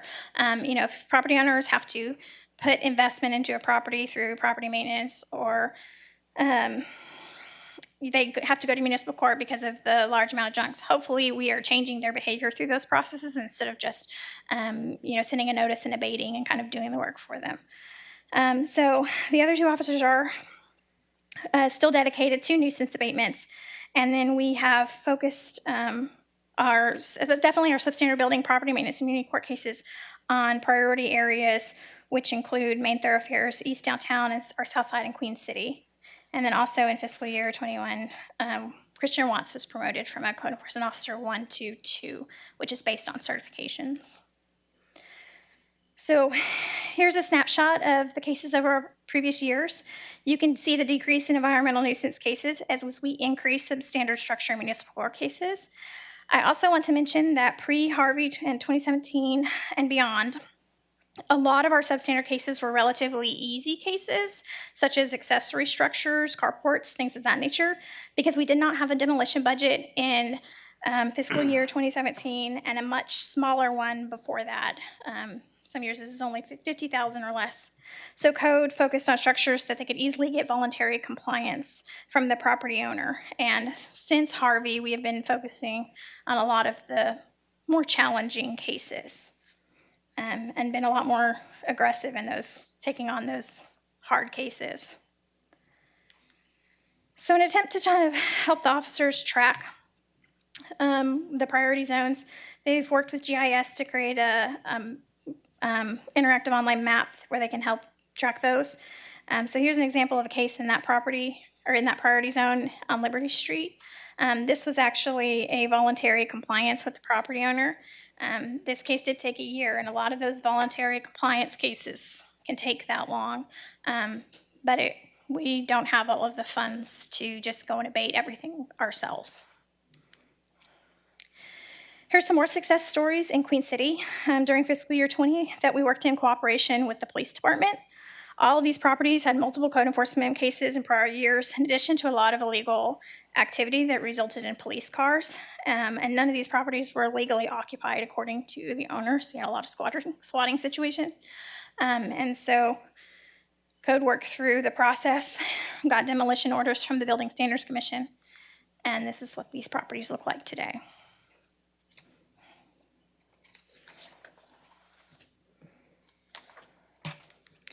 So here is another case in the target area. The Building Standards Commission ordered repair or demolition within 30 days. The property owner chose to repair the structure and is working with the Development Center on repairing the structure according to city code. I think this is a really good picture for everyone to see because sometimes those buildings don't necessarily look all that bad. They may look square, but often when you get into it, there's large portions that where the frame is rotting and you need a lot of repair. So if you look at the lower right-hand side of the screen, you'll see that there's an entire wall missing, and that's because once the siding was torn off, it was shown that the entire bottom plate was completely rotted out. And so you may have a wall of 2x4 studs, but when the bottom is rotted to a point where you maybe only have 1/8 of an inch of that stud or something small, really, actually holding up that structure. And so that's why they can be very involved in getting property owners to make that investment, because it's not necessarily a matter of painting the structure or repairing a window. There's often a lot of work that needs to be done to repair some of these old structures. But this is one that is being repaired, and once it is completed, the commission will issue an order to rescind the original demo order. And these are the ones we like to see, but they're fewer and far between. This is another success story. This property had a demolition order, and the property owner actually, believe picked this up in a tax sale, because the previous owner had abandoned it once we started issuing, sending notices. And so sometimes orders and municipal court cases do, compel a property owner to do something, whether they abandon it, sell it, do something. And so the new property owner did choose to make the repairs. And even though I had a standing demo order, we worked with the property owner and then asked the Building Standards Commission to rescind that order once the CO was issued. So the last division to report on tonight is GIS. So all year, GIS works hard in keeping all the different layers up to date with current data. So they don't necessarily have tons of projects to showcase because they're, inputting any change to a water meter or whatever to make sure that our maps, when you click on the identify button, has all of that data up to date. But here are some projects that they did complete. So we had our new aerial photographs delivered. And they worked with the census to update, and we always send census tract splits and recommendations to census in preparation of a census. So we did that in probably like fall of 2019. They published the preliminary maps to our online GIS map for people to use, since we are now regulating to the preliminary maps. They performed a drive time analysis for the fire department, and then we also promoted Aubrey Fatland from a GIS analyst to a GIS analyst 2. They've also been working a lot more with ArcGIS Online. They collaborated with the CVB on an old Victoria driving tour, which I'll highlight on the next slide, and then other maps include that code enforcement priority zones. You heard him, Jason, mention earlier that they worked with parks on the mosquito spraying map, and then they also collaborated with Public Works to create a CIP current project map, which is on the city's website on the engineering page. And this is an example of the driving tour, which can replace printed paper maps. And a screenshot's not very exciting, but I encourage you to go to the CVB website and kind of work through the driving tour. And so with that, it's a highlight of everything Development Services has been working on for the past 18 months.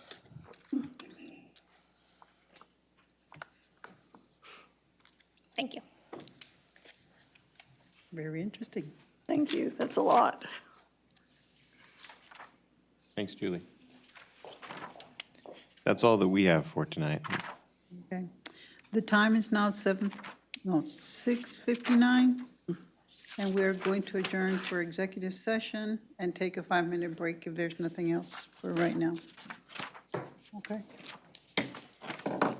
The city council recess into executive session in accordance with Texas Government Code 551.071, consultation with an attorney on a matter involving pending or contemplated litigation or other matter in which the duty of the attorney to the governmental body under the Texas disciplinary rules of professional conduct of the State Bar of Texas clearly conflicts with the Texas Open Meetings Act.